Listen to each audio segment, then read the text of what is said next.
तो हेलो बच्चों, कैसे आप सभी। मैं आशा करता हूं आप सभी ठीक ही होंगे। आज के इस क्लास में हम जो है क्लास 6 का जो है प्रश्नावली 8.2 पढ़ने जा रहे हैं। अगर इससे पहले का वीडियो आपने नहीं देखा है तो वह जो है वीडियो आपको प्लेलिस्ट में मिल जाएगा। क्लास 6 का हमने बना रखा है, वहां पे जाके देख लीजिएगा। तो चलिए अब हम क्वेश्चन जो है 4 का जो है अब सॉल्व करते हैं। तो देखिए 4 में दिया हुआ निम्न दशमलवों को स्थानीय मान सारणी बनाकर लिखे। ये जो हमें क्वेश्चन दिया हुआ है ना, इनको जो है सारणी में जो है इसमें जो हमें नोट करके लिख देना। तो दिया हुआ 0.1 और 8, ठीक है। तो इस तरह से जो लिखा हुआ इसको जो हमें क्या करना है, तो अलग से जो है यहाँ पे मतलब इसको जो हमें यहाँ पे लिखना है। तो देखिए दशमलव के बाद जो है ये दशांश और ये जो है शतांश हो रहा है, ठीक है। तो देखिए इससे पहले है तो यानी इधर से पढ़ेंगे तो क्या होगा, तो इकाई, तो पहला अक्षर है तो लिखेंगे इकाई के जगह पे 0, ठीक है। फिर यहाँ दशांश में 1 और इसमें जो है 8, ठीक है। ऐसे लिख दिया। उसके बाद यहाँ तो कुछ नहीं है तो यहाँ सब जगह पे क्या लिख देंगे, तो 0, ठीक है। उसके बाद देखिए दिया हुआ है 3.07, तो यहाँ भी हम देखिए ये भी जो है 3 जो है इकाई के स्थान पे है, फिर ये 0 यहाँ पे जो है 7 हो जाएगा। फिर यहाँ कुछ नहीं तो यहाँ 0 0 लगा दें। फिर यहाँ देखिए दिया हुआ है 26.70, 26 यानी दहाई भी है, ठीक है। तो लिखेंगे 7 फिर 0, ठीक। यहाँ कुछ नहीं तो यहाँ क्या लगा देंगे, यहाँ जो है हम 0 लगा देंगे। उसके बाद देखिए डी में दिया हुआ है 125.36, यानी जो है सैकड़ा भी दिया हुआ 125 दशमलव कितना, तो 3 और 6 लिख देंगे, ठीक है। ये हमारा आंसर हो गया। उसके बाद देखिए ई में दिया हुआ है 86.186। आप सोच रहे होंगे कि इधर जो है आप अंक पूरा पढ़ रहे हैं, लेकिन इधर जो है अलग अलग क्या करके पढ़ रहे हैं, क्योंकि दशमलव के बाद का अंक जो है इसी तरह से पढ़ा जाता है। जो है अपने दिमाग में बैठा लीजिएगा, ठीक है। तो चलिए अब हम आगे लिखते हैं। तो 186 है तो 186, फिर दशमलव के बाद 1 8 6, तो लिखेंगे 1 8 और 6, ठीक है। तो चलिए क्वेश्चन 4 का जो हमने क्वेश्चन सॉल्व कर लिया। उसके बाद चलिए हम क्वेश्चन 5 को पढ़ के उसके बाद उसका आंसर देते हैं। तो देखिए क्वेश्चन 5 में दिया हुआ है निम्न में से प्रत्येक को दशमलव रूप में व्यक्त कीजिए। यानी ये जो नीचे हमें कुछ क्वेश्चन दिए हुए हैं उनको जो हमें दशमलव रूप में व्यक्त करना है, ठीक है। उसको हम ऊपर करके आपको फिर सॉल्व करके दिखाएंगे। तो देखिए ए में दिया हुआ 10 प्लस 9 प्लस 2/10 प्लस 3/100, तो 10 और 9 को जोड़ेंगे कितना, तो 19। फिर दशमलव लगाएंगे तो देखिए इसके बाद जो है दशमलव के बाद जो है इसको लिखेंगे 2 और फिर उसके बाद क्या लिखेंगे, तो 3 को लिख देंगे, ठीक है।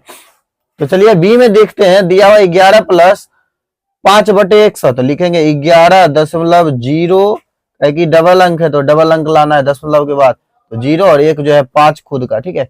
ये हो गया। उसके बाद देखिए सी में है 6/10 प्लस 7/100 प्लस 3/1000, ठीक है। तो देखिए ये जो है दशमलव से पहले का अंक कोई नहीं है तो यहाँ पे हम 0 फिर दशमलव लगाएंगे। तो देखिए यहाँ जो है लिखेंगे क्या 6 फिर 7 फिर 3, ये जो है आंसर हो गया। उसके बाद देखिए डी में 25 प्लस 3/100 प्लस 5/1000, लिखेंगे 25 दशमलव तो 3, फिर देखिए यहाँ पे जो है 3 अंक लाना है तो यहाँ दशमलव के बाद एक ही अंक हो रहा है तो एक अंक की जगह 0 और फिर 5 लगा देंगे। ये हमारा आंसर हो गया। उसके बाद देखिए क्वेश्चन ई में दिया हुआ है 700 जोड़ 50 जोड़ 6 जोड़ कितना 8/100, ठीक है। तो इस तरह से जो हमें क्वेश्चन दिया हुआ है इसको जो हम लिखेंगे तो 750 और 6 जोड़ेंगे तो कितना, तो 756, फिर दशमलव, तो दशमलव बाद देखिए डबल अंक दिखा रहा है तो दशमलव के लिए जो है 1 हो जाता है। उसके बाद डबल 0 है तो डबल अंक लाना है दशमलव, तो लिख देंगे 0 और 8 लिख देंगे, ठीक है। ये इसका आंसर हो गया। तो चलिए अब हम क्वेश्चन जो है इसके बाद का जो है 6 की तरफ चलते हैं। तो चलिए क्वेश्चन 6 को आपको दिखा के उसके बाद उसको सॉल्व करेंगे।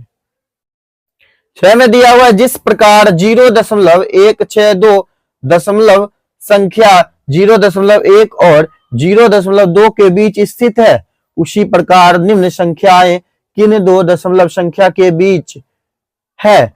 तो इसको जो हमें बताना है कि किन दो संख्या के ये जो है बीच में है। तो देखिए हमें क्वेश्चन में दिया हुआ है 0.05, ठीक है। तो इस तरह से जो हमें क्वेश्चन दिया हुआ इसको जो हम सॉल्व करेंगे इस तरह से। तो देखिए हम लिखेंगे यहाँ पे क्या, तो ए का आंसर करके लिखेंगे कि 0.1 और नहीं 0.0 और फिर लिखेंगे 0 दशमलव कितना, तो 1 के जो है बीच में पाया जाता है। फिर देखिए बी का है, बी में क्या है 0.15, ठीक है। बी में जो है इस तरह का आंसर है, तो इसका आंसर क्या लिखेंगे, लिखेंगे 0.1 और 0.2। फिर देखिए सी में है 0.19, तो ये जो है क्या होगा 0.1 और 9 जो है ये कहाँ पे अटक जाएगा, इसको जो है हम इस तरह से लिखेंगे, तो लिखेंगे 0.1 और 0.2, ठीक है। फिर उसके बाद देखिए हम जो है डी को डी में क्वेश्चन है 0.3 और 3, तो लिखेंगे 0.3 और 0.4 के बीच, ठीक है। ये आंसर हो गया। उसके बाद देखिए ई में है 0.9 और 2, तो लिखेंगे 0.9, ठीक है, और 0. लिखेंगे 1.0, ठीक है। ई का हो गया। फिर जो है एफ की तरफ चलेंगे तो 0.6 और 7 दिया हुआ है, तो लिखेंगे 0.6 और 0.7, यानी कि दशमलव के बाद जो है जो अंक रहेगा ना उसका और उसके बाद का अंक जो है लिख देना है आपको, ऐसे समझ जाना चाहिए, ठीक है। तो चलिए अब हम लास्ट का, इसके बाद जो है क्वेश्चन 7 रह गया। उसके बाद जो है उस वीडियो को बनाने के बाद हम इस वीडियो को जो है यहीं पे एंड कर देंगे। फिर देखिए 7 में दिया हुआ भिन्न संख्या में बदलिए, इनको जो है भिन्न में बदलना है। तो भिन्न में बदलने के लिए क्या करना होगा, दशमलव उड़ाना होगा, दशमलव के लिए 1 और उसके बाद डबल अंक है तो उसके लिए क्या, तो 0, तो लिखेंगे 50 बटे कितना, तो 100, मतलब 0 और 0 को काट दिया तो क्या बचा, तो 5 बटे 100, तो काटेंगे तो 5 दूना 10 यानी 5 एकम 5, तो 5 1 बटे 2 जो है इसका आंसर हो जाएगा। उसके बाद देखिए बी में दिया हुआ 0.05, तो इसका दशमलव उड़ाएंगे तो लिखेंगे कितना, तो दशमलव के लिए 1, उसके बाद डबल अंक है तो डबल 0, ठीक है। तो क्या बच गया हमारे पास 5 बटे 100 बच गया, तो 5 के पारा में 10 कितना बार में, तो 2 बार में 1 0, ठीक है। तो यहाँ पे 1 बच गया, तो कितना लिखेंगे 1 बटे 20, इसका आंसर हो गया।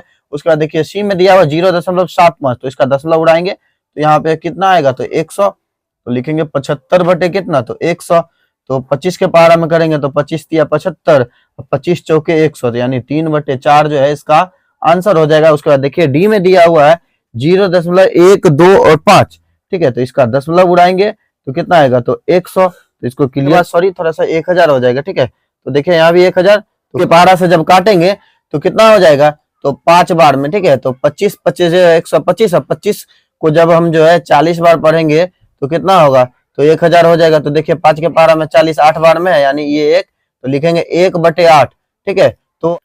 तो आज का क्लास जो है यहीं पे समाप्त होता है। यह वीडियो अगर आपको अच्छा लगा होगा तो हमारे इस channel study zone by Manjeet sir को लाइक करिए, सब्सक्राइब करिए और घंटे के निशान को ऑल पे दबा लीजिएगा, जिससे कि हमारा वीडियो आप तक जो लेटेस्ट पहुंचता रहे। तो चलिए तब तक के लिए ओके बाय।